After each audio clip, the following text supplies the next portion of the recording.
Facebook, a place where conspiracies, AI slop, and geriatric gooners run rampant. Though in this video, we're not going to be talking about any of that. We're here to talk about a lesser known side of the platform that is much, much darker, posting some of the most disturbing things I've ever had to see whilst researching for a video.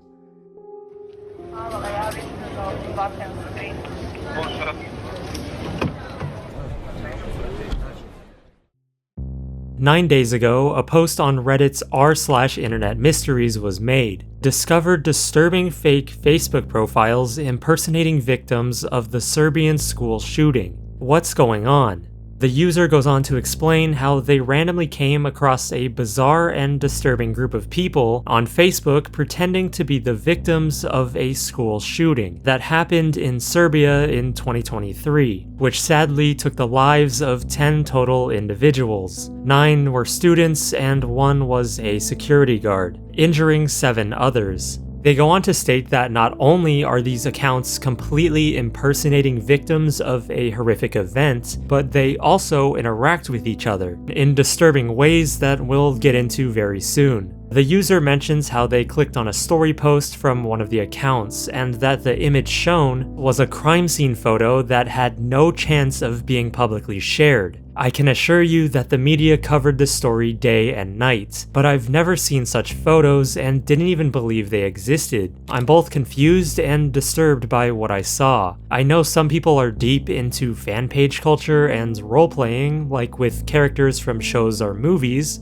but this is an entirely different level. I honestly don't understand how Facebook even allows something like this. At the bottom of the post, they leave a screenshot showing some of the aforementioned accounts. One of the posts shows the final outfits worn by the victims, and another shows some of the parents. Quote, 4 moms, 4 daughters. It's all just so weird. And what's even worse is that some of these accounts change their Facebook relationship status to state that they are in relationships with either the name of another victim or the person that committed the crime. Kosta Kekmanovic. Keep in mind, these are all children, so this RP stuff that these accounts are doing is just so creepy and flat out gross. Not to mention how disrespectful this type of stuff is to the actual families of the victims.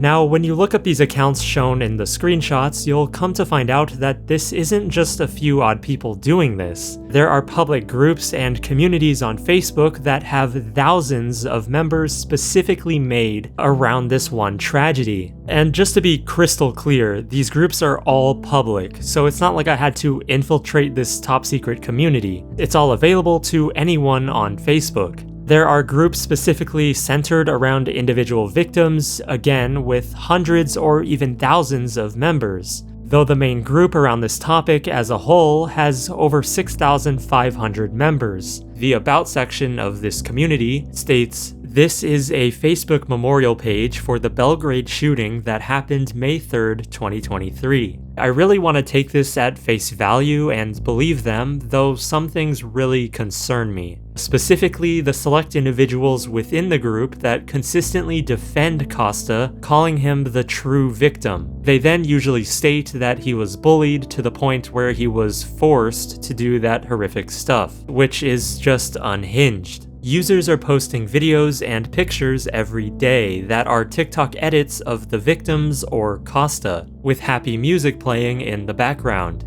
Many users really do use some sort of crime scene footage that the edit cuts to randomly. The Reddit user from earlier who mentioned this wasn't kidding. These accounts are taking videos or images posted by the victims prior to the tragedy and editing in footage taken inside the school right after everything happened. It is extremely disturbing. The main admin behind this community in particular states pretty basic rules for the group, like don't be rude, don't spam, and stuff like that. You know, things that are usually seen in communities around the internet. However, taking a further look at this person's posts, you'll come to find some weird things. In May of last year, they made a post, "Favorite Serbian victim?" where they listed all 10 victims in a poll asking members to literally pick their favorite.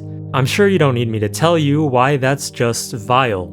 In this person's earliest post, back in March of 2024, they claim to originally be from Belgrade, where everything happened, and that their name is Victoria. In the comments, someone very randomly asks them if they were classmates with the victims, to which this person answers, yes, even going so far as to claim they were one of the others injured that day. Now, far be it for me to question the authenticity behind this very serious claim. I mean, it's not like this person runs a community filled with many accounts impersonating victims of a shooting. There's really no way of verifying if this person is telling the truth or not, because a list of names of those injured wasn't publicly released. Though given the circumstances, I just find it really hard to believe this person is in fact telling the truth.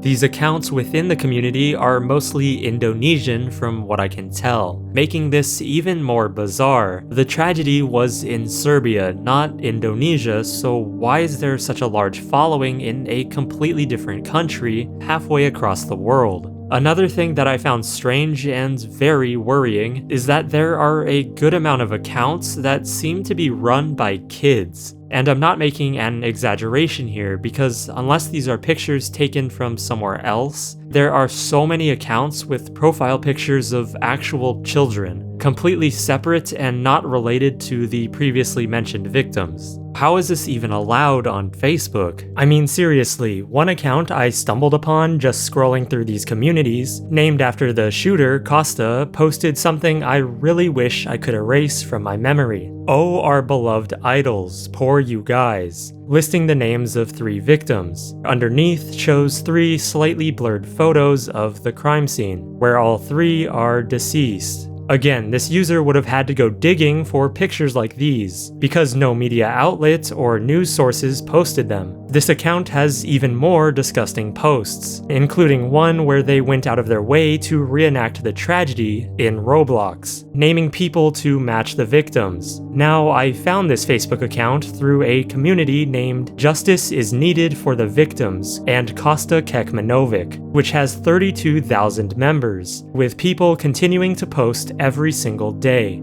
After seeing the copious amounts of TikTok edits made and posted in this Facebook community, I thought to go to the original source and check out the TikTok pages that made these edits. Turns out that there are even more people following these accounts than the ones on Facebook. One account, EM4Lovers, has damn near 40,000 followers, solely posting edits of the shooting victims. They follow the same formula of CapCut edits with copyright music, though there are a couple disturbing videos that this account has posted. One has happy music playing while images of the victims' yearbook photos pop up, before transitioning to alleged audio recordings of the tragedy where screams can be heard. Again, all while happy music plays in the background.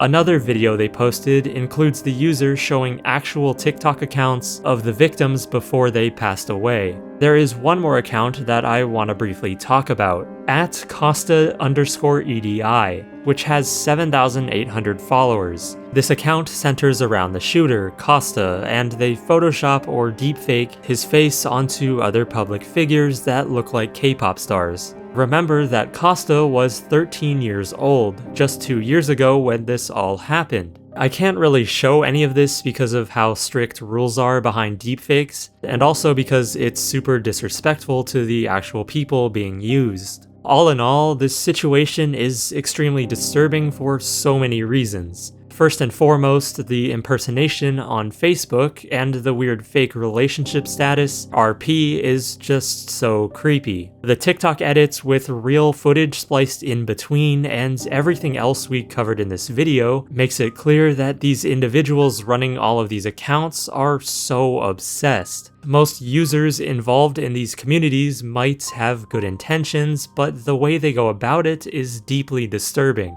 It seems like a big portion of this community only wants to romanticize the tragedy rather than do anything else. And these accounts are growing bigger and bigger every single day. Let me know what you think about all of this in the comments below.